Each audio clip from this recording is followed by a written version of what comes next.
என் வீட்டுக்கார் சொன்னார் budget diet பண்ணுமான்னு. நான் சொன்னேன் ஹோம்மேட் பீட்சா பண்ணி தரேன் அப்படின்ட்டு. ஹாய் ஃப்ரெண்ட்ஸ், இது டிடி பேக் குயின். வாங்க பீட்சா எப்படி பண்ணுறதுன்னு பார்க்கலாம். ஒரு பவுலில் மைதா, சுகர், ஈஸ்ட், சால்ட், பட்டர் எடுத்து நல்லா மிக்ஸ் பண்ணுங்க. வாட்டர் ஆர் மில்க் ரெண்டில் ஏதாவது ஒன்று ஆட் பண்ணி மாவை கொஞ்சம் கொஞ்சமாக மிக்ஸ் பண்ணி டோ ரெடி பண்ணிடுங்க. 1 hour ரெஸ்ட்டு கொடுங்க. அப்போ தானே மாவு பொஸ்ஸுன்னு வரும். 1 hour later.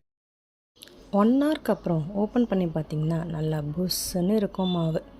அதை அப்படியே லைட்டாக டிஷ்யூம் பண்ணிவிட்டு 2ஆக கட் பண்ணி ஒரு ஆஃபை ட்ரேயில் போட்டு நல்லா ஸ்ப்ரெட் பண்ணுங்கள்.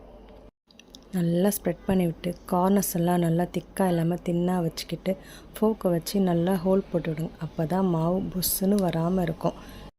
ஹோம்மேட் சாஸ் வீட்டிலேயே ரெடி பண்ணி அதை பீட்சா மேலே ஊற்றி chicken, cheese, onion, capsicum, olives உங்களுக்கு என்னென்ன பிடிக்குமோ, வெஜ்ஜுனா சீஸ், கார்ன் எல்லாமே என்னெல்லாம் உங்களுக்கு பிடிக்குமோ எல்லாத்தையும் பீட்சா மேலே அப்படியே அப்ளை பண்ணி நிறைய சீஸ் போட்டு ஓடிஜி இல்லைன்னா ஓவனில் 20 minutes பேக் பண்ணி எடுத்திங்கன்னா பீட்சா ரெடி. கடைக்கு போய் வாங்கியிருந்தீங்கன்னா இந்த பீட்சாவுக்கு 500-700 வாங்கியிருப்பாங்க. வீட்டிலேயே ஈஸியாங்க சிக்கன் 1/2 kg வாங்கினாலே நம்ம தாராளமாக சாப்பிட்லாம். 100 rupeesக்குள்ளே பீட்சா ரெடியே பண்ணிடலாம். நம்ம ஹோம்மேட் டீ கேக்ஸ், ப்ரௌனிஸ், பிளாண்டிஸ், முட்டை மிட்டாய், குக்கீஸ்லாம் பண்ணுறோம். ஆர்டர் எடுக்கிறோம். ஆஃப்லைன் ஆர்டர், ஆன்லைன் ஆர்டர் எல்லாமே எடுத்துக்கிட்டு இருக்கோம்.